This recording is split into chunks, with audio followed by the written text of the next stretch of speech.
Yeah, recently doing some fire work in the Gulf, we sat down with some First Nation elders who had a lot of knowledge in times past, and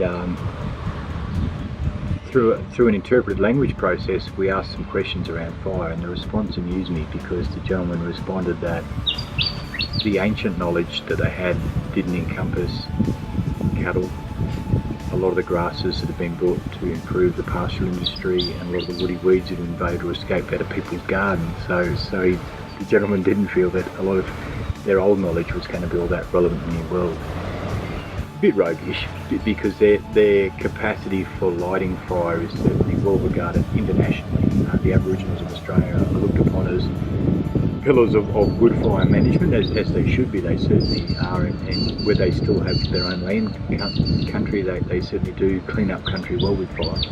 So a lot of those underpinning principles is they would start their asset protection, particularly a lot of their more cultural sites. They'd start to protect them early in the season as the wet season starts to fade, and then a lot of their fire use was around improving country, so improving their hunting practices and the population of things they like to hunt. And toward the storm season, very much they recognise the lightning man is lighting the fires in the landscape anyway. It's a time to celebrate the change of one season and start of another.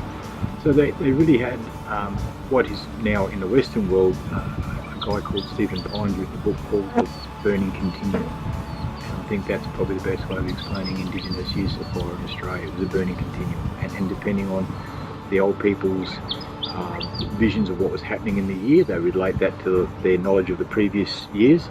They would make decisions on fire. So I think the burning continuum is certainly the way that they go. And their breaking up of mosaic in country is fascinating, because they would burn many months before they needed to be there, so they were safe, there were less snakes, and there was good green pick for them. So it's quite a myth that the nomadic Aboriginal didn't really plant much. That's absolute rubbish. They were highly skilled people who managed this landscape and had it in very good condition when we arrived today.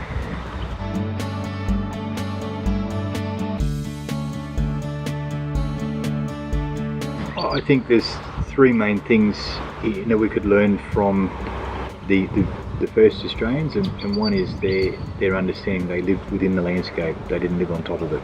So they were aware of constantly the moon rise, the moon fall. They're aware of what is flowering, what's not flowering, what's eating what, because there's an end user's need there, they want to eat something as well. The second part is that because they had a continuum of burning a little bit all the time, they never really went wrong. If they saw that a fire hadn't given them the result they wanted, they would analyse that very quickly and learn from that. So very much an adaptive management style. And the third thing is, because they were nomadic, they didn't squirrel away, they didn't take more than they needed. They moved on. When things got a bit harder to find, they moved on. So they were low impact, whereas we're more sedentary. We stay here and we tend to keep working the same bit of land a long time, whereas they would give the land a rest or spell the land. So I think they're the three things I'd take.